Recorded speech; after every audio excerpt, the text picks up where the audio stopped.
Bonjour à tous. Nous allons vous présenter l'étape numéro 7 du Tour de France 2018. 231 km au compteur. Ils sont partis de Fougères et sont allés jusqu'à Chartres. Ça c'était vendredi 13 juillet.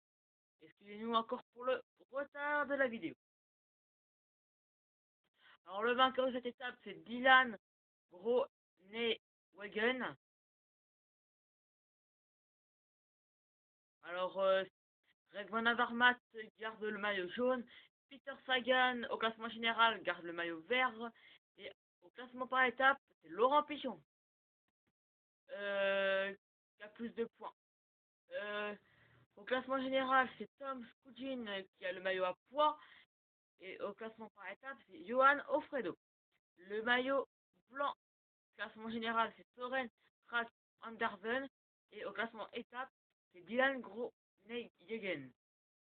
Le prix de la combativité, c'est Laurent Pichon. Et la meilleure équipe, au classement général, c'est Quick Step Floor. Et au classement par étape, c'est Bora Hansgrohe.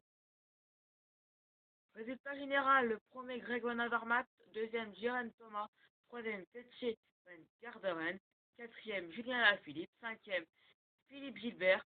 Résultat de l'étape, premier Dylan Groenewegen, deuxième Fernando Javira Randon, troisième Peter Sagan, quatrième Arnaud Démarre, cinquième Christophe Laporte. Le circuit de l'étape numéro 7 était de 231 km, la plus grande étape. Ils sont partis de Fougères et sont allés jusqu'à Chartres. Ils grimperont la côte du Busançon, de Perthène, à 120 km. Alors donc, comme je vous l'ai dit tout à l'heure, c'est la plus grande étape du Tour. Les équipes de sprinteurs rouleront pour leur leader. Le circuit de l'étape 8 fait 181,5 km et ils vont grimper deux côtes, une à 35 km et l'autre à 71,5 km. Et 5 passages à niveau.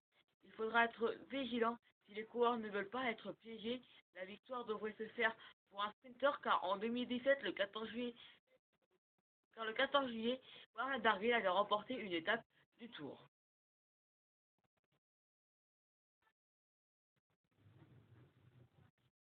À bientôt!